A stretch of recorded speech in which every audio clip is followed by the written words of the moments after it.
Once a giant, always a giant. For me, it's only a giant. What's going on YouTube? Diggy546. Definitely hit that subscribe button if you're new. Like the video if you like the video. And I won't tell if you click that bell. But let's go ahead and get into this. I've been seeing rumors that the Giants are likely bringing in Adrian Peterson. So what does that mean? Adrian Peterson, first off, I think is someone who has a lot more left in the tank than a lot of people think. Adrian Peterson is probably one of the best running backs of all time. That's a fact. But I can make a true argument that Adrian Peterson is top 2 or 3 running back of all time. Of course, you have your Walter Paytons, your Barry Sanders, your Jim Browns, Jim Brown is on pretty much the Mount Rushmore of the NFL. But Adrian Peterson could really have a big argument. And then, of course, you probably have to include Emmitt Smith too. But Adrian Peterson coming out of Oklahoma immediately hit the ground running. 300-yard games, 200-yard games, just ridiculous as an athlete. He was everybody's favorite running back.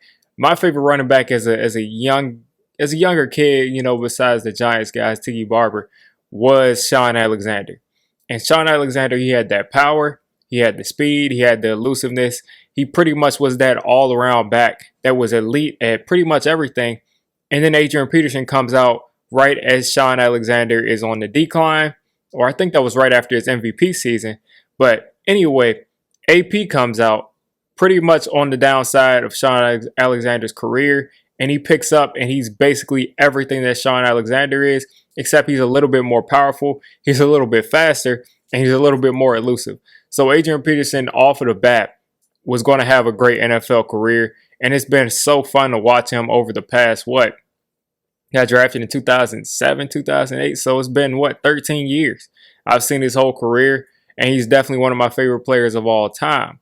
Now, Saquon has always brought this up, and other people have kind of brought this up after Saquon tore his ACL. I want an AP kind of comeback year because Adrian Peterson, of course, tore his ACL on that nasty grass in FedEx Field and tore his ACL up, and then the next year he came back and ran for 2,000 yards. Now, do I expect Saquon to do that? No, because this is 2021. We're not going to hand him the ball that many times, and we have way too many receivers and weapons for him to get 2,000 yards. But one thing about that is he can't have that same kind of impact that AP had coming off of it. And that could be, with the receiving. That could be just because the defense has to account for him so much. That could be in a lot of different ways. And, of course, AP ended up, I think, making the playoffs that year and having to play with Joe Webb. But it ended up not really paying off for him as far as the wins and losses.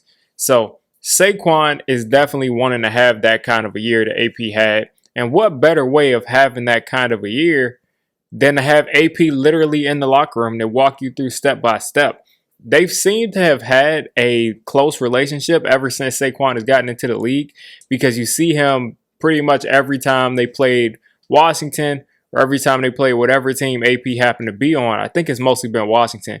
But every time they played that team, you always see him talking to him after the game, giving him pointers, telling him what to do. I remember it's Saquon in the preseason. AP was telling him the best way to run the ball is to run towards where there's nobody at, which is something that I find hilarious, because a lot of times you see running backs literally running into a crowd just because they feel like they have to be tough, when in reality you can get out of that crowd, bounce it out to the edge and maybe score a touchdown. And that's a lot of times what AP has done. But Saquon and AP are very similar as far as their mindsets of, I have to make the big play every single time. But I think bringing in AP will provide Saquon with a mentor that would allow him to know when to try to go for that huge play and when to just take your 4 or 5 yards. Because AP, yes, he got tackled for a loss a bunch of times, but AP for the most part was able to keep the chains moving, keep the chains going forward. And that's something that Saquon can learn from, because Saquon is about probably 15 pounds heavier than what AP ever played at. Maybe, at least 10 pounds heavier. So having that kind of a mentor to show him when he needs to do this, when he needs to do that, and just teaching them how to deal with being a great running back and deal with the pressure of it is going to be very crucial. Now, the next thing I want to talk about is if we bring in an Adrian Peterson, what would his role be? Saquon, he may not play the first game. That's something that's possible. I think he will play, but I think at the very least he'll be limited the first 2 or 3 weeks of the season, depending on how games go, obviously. But I think that Saquon will be limited at the beginning of the season. Now, we have Devontae Booker. We have Gary Brightwell, someone we drafted. We have Corey Clement. We have a ton of running backs. The running back we took from Jacksonville, Raquel Armstead. We got a ton of backs there that we thought really were going to be pushing to make that team. But I think if we bring in AP, it's not just a camp body. We're bringing him in for the season. So I'm thinking that from what everybody looks like right now at this stage, it looks like he will be our third running back. But maybe it's kind of a running back by committee thing. If Saquon can't go the first couple of weeks, you have AP getting 50% of the carries, Devontae Booker getting the other 50% of the carries. You can have pretty much a running back by committee. You can have where AP kind of steps up over Devontae Booker, and Devontae Booker is pretty much only the third down back, and then AP handles all of the carries pretty much on the early downs that Saquon doesn't have. I think AP is still a big playmaker kind of guy. You'll see him in a Giants uniform if he does end up coming to the Giants. You will see him break off a couple of huge runs because it seems like he just hasn't aged. Yeah, he's lost a little bit of a step as far as those long breakaway runs, but he still has all his elusiveness. He still has that power, and he's still fun to watch. So if the Giants decide to bring in AP, I'm very sure that he will be a positive addition.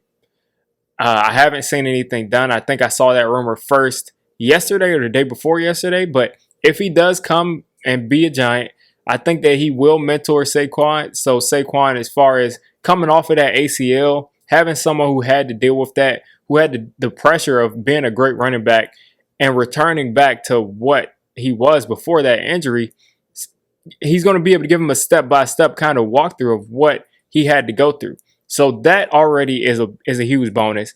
And then just being a running back, just learning what to do. And that's going to make Gary Brightwell better. That's going to make Devontae Booker better. It's going to make, all of the offensive players better because you're going to have one of the greatest players of all time in your locker room.